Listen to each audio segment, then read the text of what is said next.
그럼 빅토르 위고의 장편 소설 레미제라블 다 아실 것입니다. 영화로도 뮤지컬로도 우리에게 알려진 작품입니다.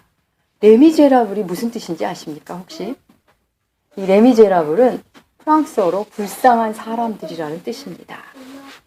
불쌍한 사람들.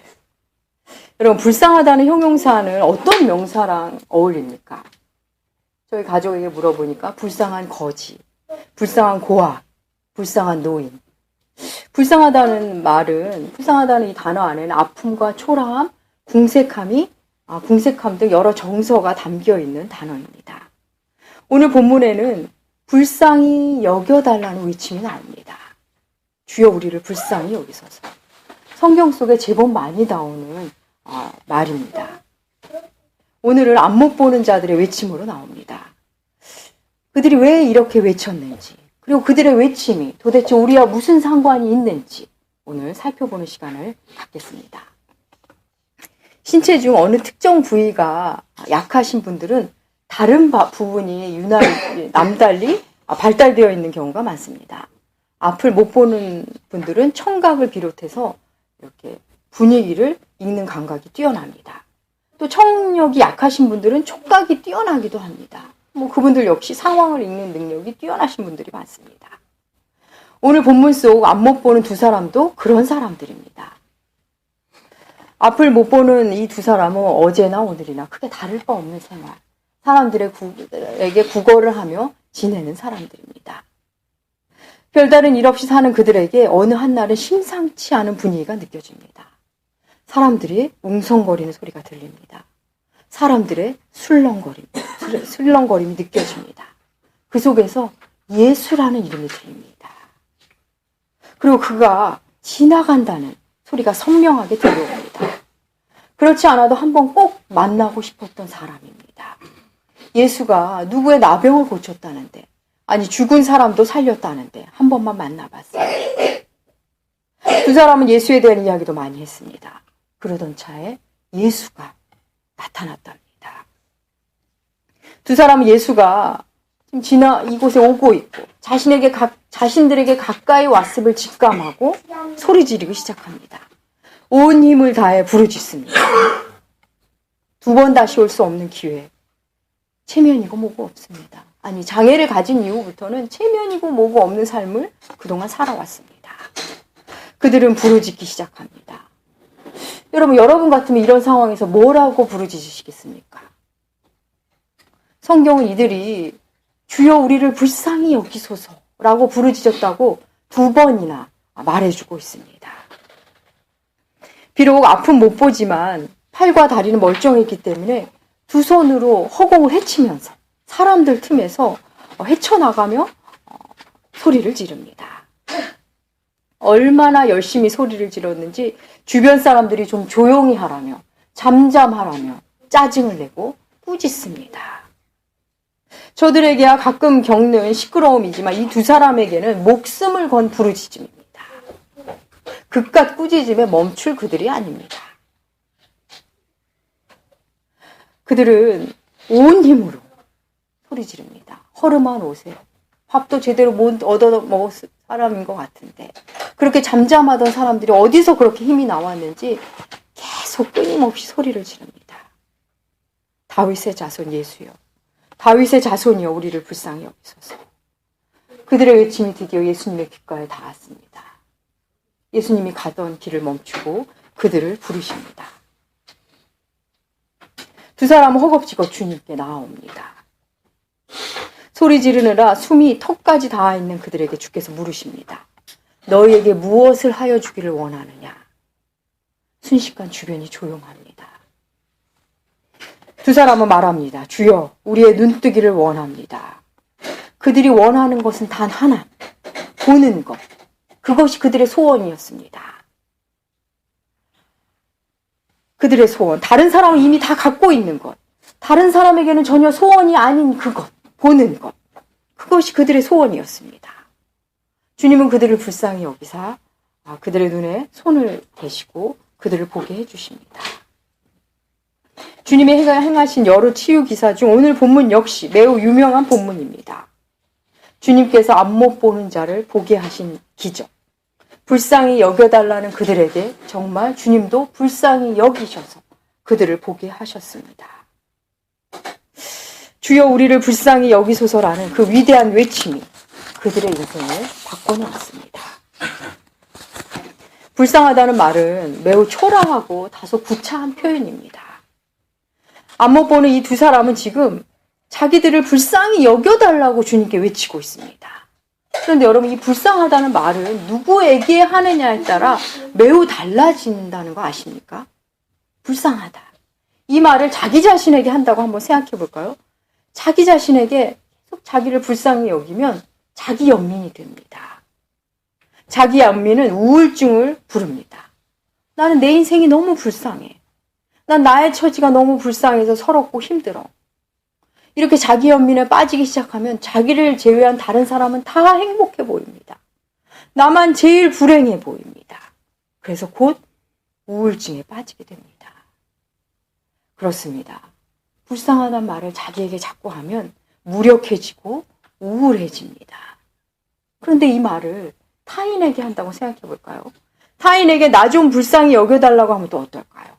이 앞못 보는 두 사람이 다른 사람에게 나 좀 불쌍히 여겨주세요 라고 말한다면 내게 적선 좀 해주세요. 한 푼 좀 주세요. 라는 말이 됩니다. 사람들의 동정심에 호소하며 뭔가 좀 내게 달라는 말밖에 되지 않습니다.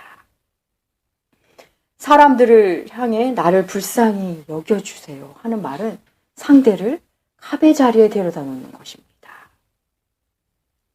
그런데 이 말을 하나님께 하면 완전히 달라집니다. 하나님, 저를 불쌍히 여겨주세요. 이 말은 하나님, 저에게는 신적 긍휼이 필요합니다. 신적 자비가 필요합니다. 저는 하나님이 너무 필요합니다. 하나님 없이는 살 수 없는 자입니다. 라는 고백의 기도가 됩니다. 불쌍하다는 말, 나 자신에게 하면 초라함이 되고 타인에게 하면 구걸이 되지만 예수님께 나를 불쌍히 여기소서라고 말하면 간절한 기도가 됩니다. 주님의 긍휼만이 내가 살 수 있음을, 나는 주 없이 살 수 없음을, 나는 피조물임을 고백하는 아름다운 기도가 됩니다. 우리 인생의 핵심이 되는 기도입니다. 다윗은 시편을 통해 고통 중에도 늘 주의 긍휼하심을 구했습니다. 많은 기도가 있지만 두 구절을 주보에 실어놨습니다. 시편 27편 7절 함께 읽으시겠습니다. 여호와여, 내가 소리내어 부르짖을 때에 들으시고 또한 나를 긍휼히 여기사 응답하소서. 아래에 있는 시편 40편 11절 여호와여, 주의 긍휼을 내게서 거두지 마시고 주의 인자와 진리로 나를 항상 보호하소서. 주의 긍휼을 구하는 기도, 주여 나를 불쌍히 여기소서라는 기도입니다. 내게 문제가 있다는 것, 그리고 그 문제는 내가 해결할 수 없다는 것, 그 문제는 오직 주님만이 해결하실 수 있다는 것, 그것을 아는 자는 이렇게 기도하기 시작합니다. 내가 문제가 있다는 것을 아는 데만도 참 시간이 많이 걸립니다. 아니, 시간이라고 말하기엔 너무 길어서 세월이 많이 든다고 말하고 싶은 사람도 있습니다. 아픔을 겪고 난 후에야 인정하기도 합니다. 작은 문제를 크게 만들어 놓은 후에야 주님을 찾는 분이 있습니다. 때로는 다 잃은 후에야 그때야 주님을 떠올립니다. 그 문제가 무엇이든 그 문제의 크기가 얼마이든 우리는 하나님의 긍휼하심을 입어야만 살 수 있음을 알 때 이 기도를 드리는 사람이 됩니다. 안 못 보는 이 두 사람은 주님이 아니면 안 된다는 절박감으로 소리칩니다. 그들의 절박감을 모르는 사람들이 그들에게 잠잠하라고 꾸짖습니다. 그들이 못 보는 예수를 두 눈으로 보고 있는 그 사람들이 주 예수께 가는 길을 막고 있습니다. 일상일대의 만남이건만 어이없게도 주를 따르는 사람들이, 주님 곁에 있는 사람들이 그들의 길을 막고 있습니다. 그러고 보면 그들에게도, 막고 있는 그들에게도 주님의 긍휼하심이 필요합니다. 여러분은 불쌍하다라는 말을 들으면 어떤 이미지가 떠오릅니까? 불쌍한 이미지.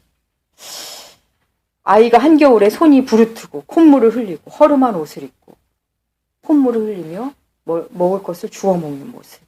불쌍합니다. 동물의 새끼가 어미를 잃고 우는 모습. 참으로 불쌍합니다. 요 사이는 아침부터 저녁까지 그냥 엄마의 그 요구에 따라 학교 생활을 하는 아이들도 불쌍합니다. 학교에서 사이좋게 지내야 할 아이들이 서로 왕따시키고 괴롭히는 것도 보면 불쌍합니다. 열심히 취업 준비를 하지만 기회조차 만날 수 없는 이 시대의 청년들 불쌍합니다. 다 큰 자녀 뒷바라지하는 40, 50대, 60대 부모님들도 불쌍합니다. 열심히 살았는데 존경은커녕 돈밖에 모르는 자녀들 등살에 돈으로 평가받는 어르신들도 불쌍합니다. 돈은 많이 벌었는데 마음 나눌 사람 하나 없는 부자 역시 불쌍합니다.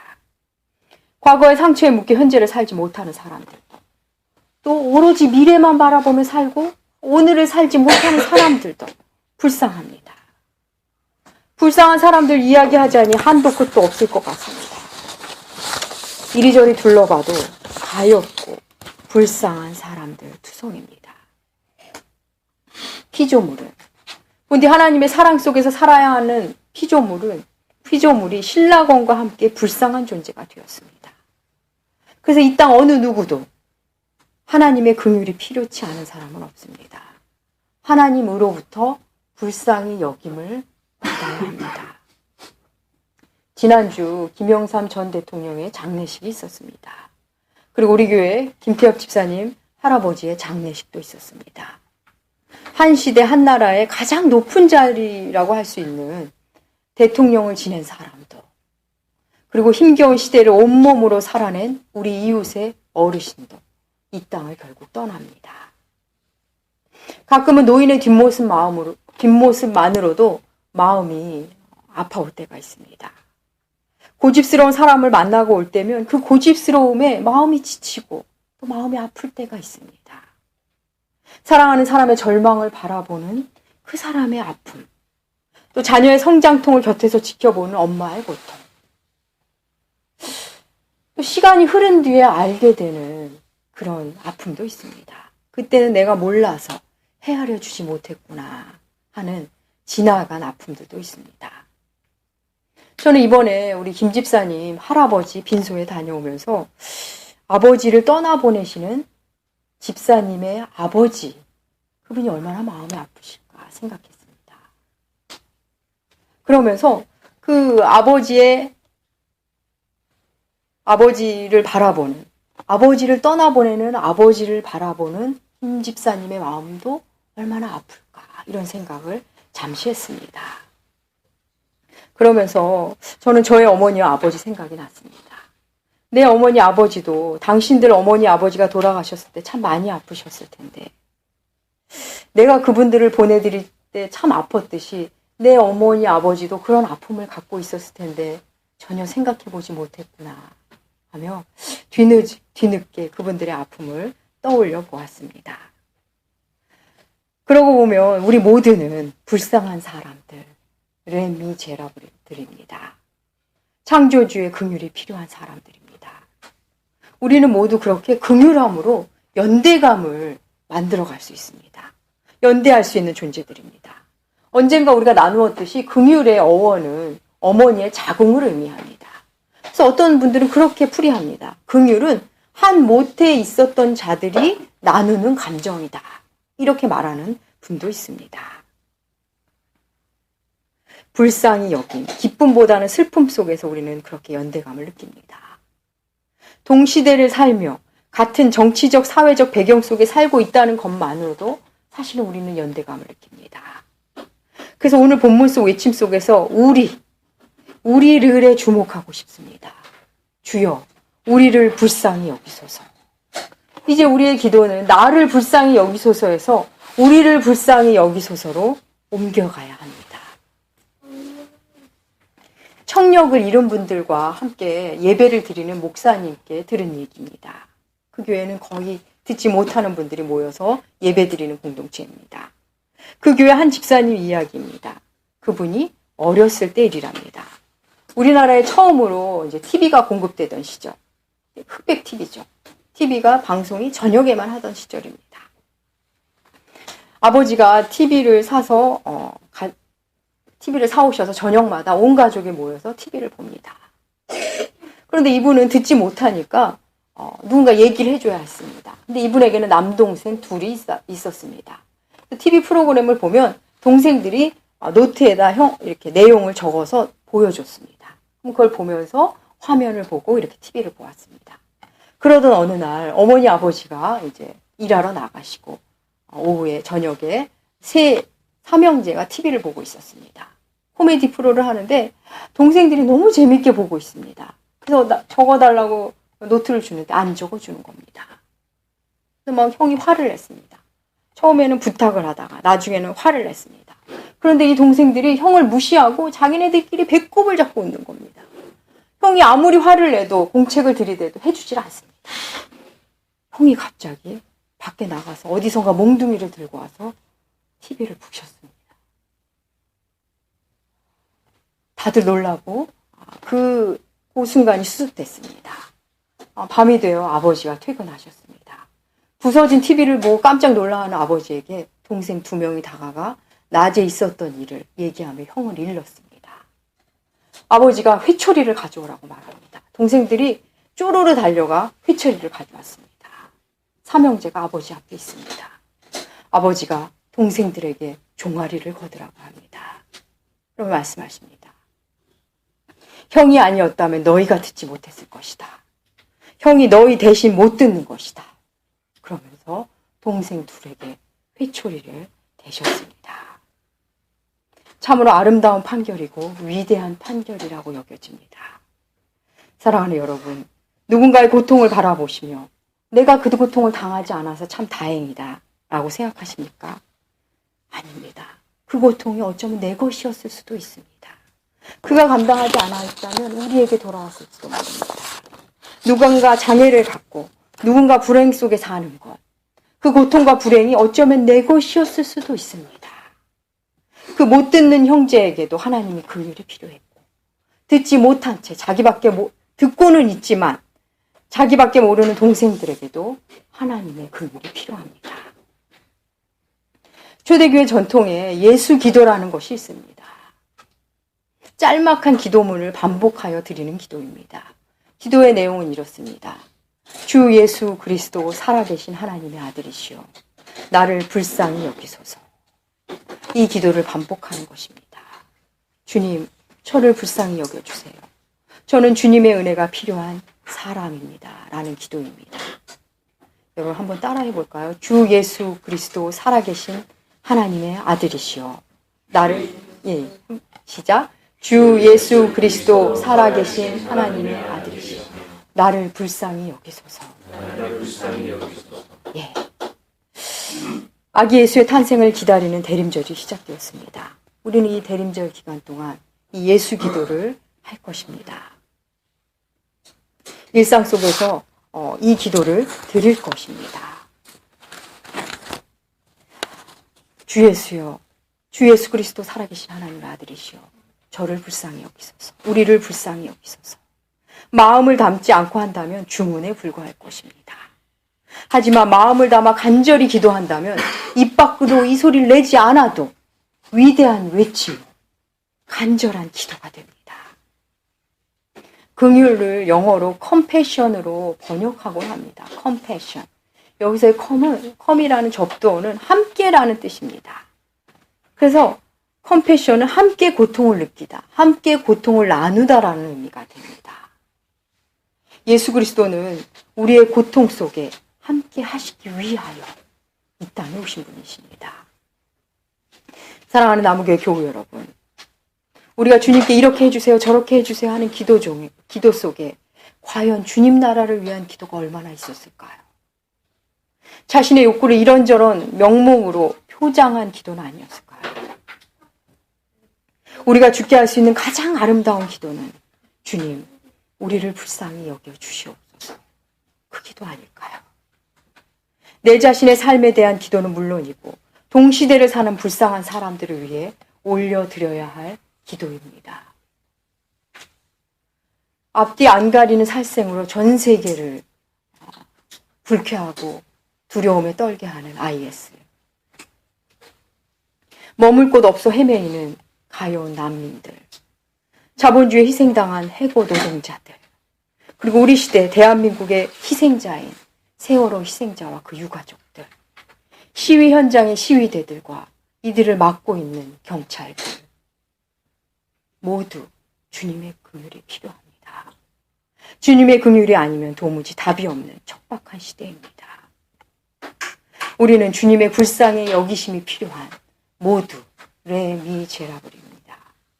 사랑하는 여러분, 대림절이 시작되었습니다. 이번 대림절 기간에 주님의 나심을 기다리며 이렇게 기도합시다. 주님, 나를 불쌍히 여기소서. 주님, 우리를 불쌍히 여겨 주시옵소서. 주님, 이 땅을 불쌍히 여겨 주시옵소서. 기도하겠습니다. 하늘에 계신 우리 아버지, 땅에 우리들을 불쌍히 여겨 주시옵소서. 주여 우리에게 긍휼을 베풀어 주시옵소서. 이 땅은 말할 수 없이 광포해져 가고 있습니다. 세상은 더욱 악을 향해 달려가고 있습니다. 비정상이 정상처럼 활개를 치고 있습니다. 주님, 우리를 불쌍히 여겨 주시옵소서. 오직 주의 긍휼하심과 주의 은혜만이 우리를 살리심을 믿습니다. 우리를 불쌍히 여겨 주시옵소서. 감사드리며 존귀하신 예수님의 이름으로 기도합니다. 아멘.